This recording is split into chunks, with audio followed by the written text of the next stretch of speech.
Our worst fears have been realized tonight. They're all gone. Just devastating words from ABC's Jim McKay, September 6, 1972. It was the world's first live broadcast of a global terror attack. Chilling. Absolutely chilling. And today we're diving deep into how the Munich Olympics, meant to be the cheerful games, die heiteren Spiel, symbolizing a new Germany. Right. Peaceful, democratic. How it became the Olympics of terror instead, and really how it changed global security and media forever. We're going to unpack the surprising steps that led there. It's crucial to understand the context. West Germany poured everything into shedding the shadow of the 1936 Nazi games in Berlin. This was meant to be the opposite. A new face for Germany. Exactly. Peace, democracy, it influenced everything. Even the Olympic Village designed lots of open space, that sweeping stadium roof. They even banned red and black from the color scheme because they were associated with dictatorships. And the Israeli team's presence was a huge part of that symbolism, wasn't it? I read their wrestling trainer was actually an Auschwitz survivor. Yes, that's right. Initially very hesitant to return to Germany, understandably. But this drive for openness, for projecting peace, it led to a fatal decision on security. Okay. So what was the thinking there? It was deliberate. Minimal security. They used unarmed personnel, called OLAS, instead of police with guns. The idea was to avoid any hint of militarism. And the village itself. Protected by just a chain-link fence, only about 6.5 feet high. Apparently, athletes climbed over it constantly. That sounds incredibly porous. It was. And what's truly disturbing is they had warnings. German authorities received specific intelligence. There was even a scenario, Dr. Georg Sieber's Situation 21, that predicted almost exactly what happened to armed terrorists seizing Israeli athletes. And they dismissed it. Why? It just didn't fit the narrative. Yeah. It clashed with the whole carefree games idea they were pushing so hard. You could call it a fatal overcorrection from Germany's past. Trying so hard not to look like the old Germany, they missed the present danger. So, okay. Into this deliberately relaxed atmosphere, 4:30 a.m., September 5th, Black September militants arrive. 8 of them. Dressed in tracksuits, carrying bags with weapons. And the irony is, it's just awful. Some athletes sneaking back into the village actually helped them over that low fence, thinking they were also athletes. Oh my God. They had no idea. None. The target was Connolly Strasse 31, the Israeli delegation's building. And there was resistance inside. Yes, incredible bravery. Wrestling referee Josef Gutfreund heard something, threw himself against the door, yelled a warning.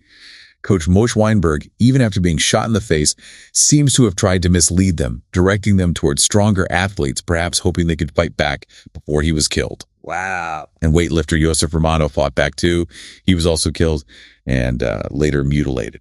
Just horrific. But their actions likely saved others. 9 hostages were taken in the end. And Black September, they were a faction of the PLO, right? What were their immediate demands? They wanted global attention for the Palestinian cause, which they felt was ignored. The demands were specific. Release 234 Palestinian militants held in Israel, plus 2 German terrorists held in Germany. And this whole thing unfolds on live television. For the first time ever, really. Nearly 1 billion people watching worldwide. It fundamentally changed things.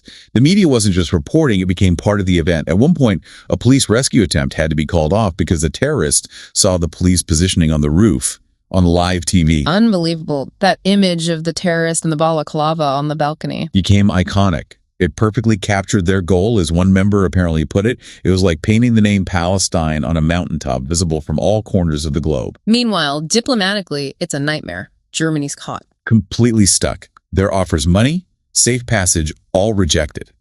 And Israel, under Prime Minister Golda Meir, had an ironclad policy.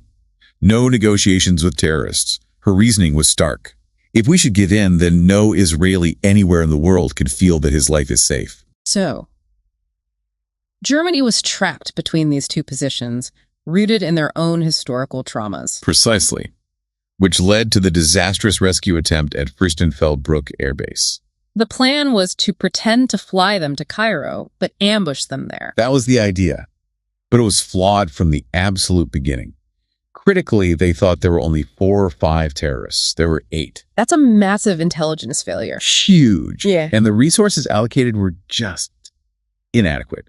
Only 5 police snipers deployed. They weren't even elite counter-terrorist forces, more like hobbyists, apparently without proper radios or night vision. And it gets worse, doesn't it? Oh, yeah. 17 police officers who were supposed to be inside the waiting plane to ambush the terrorists. They voted to abandon their posts just before arrival without telling command. Armored vehicles needed for support got stuck in traffic. It sounds like a complete catastrophe waiting to happen. And it was. Around 11:00 p.m., someone, it's still debated who fired first, but shooting started. It turned into an hour-long chaotic gunfight. In the end, one terrorist threw a grenade into one helicopter.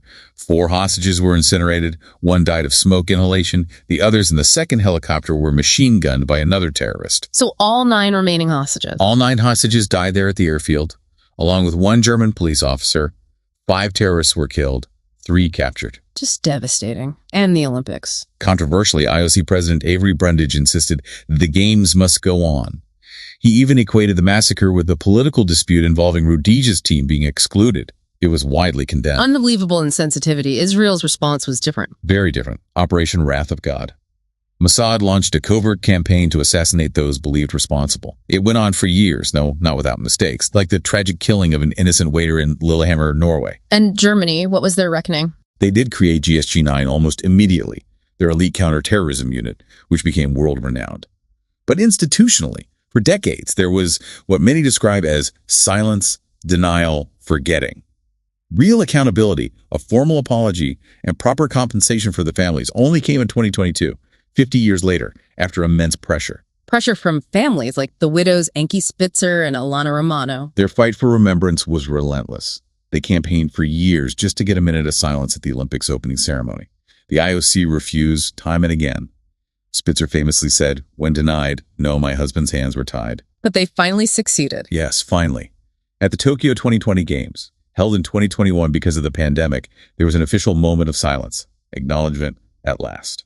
So looking back, Munich 72 fundamentally changed things. It shattered that idea of the Olympics as some apolitical safe haven. Absolutely. Event security became a massive, multi-billion-dollar industry. Think fortified venues, intense surveillance. That's a direct legacy. And it wrote the playbook for using live media and terrorism, didn't it? Definitely. That tactic of leveraging global broadcast media to amplify a political message, sadly, we still see variations of that dynamic today. It leaves you thinking, what are the enduring lessons here? About history, how we try to shape it, the real costs of security failures, and, well, the sheer power of demanding truth and remembrance even decades later. Something for all of us to consider.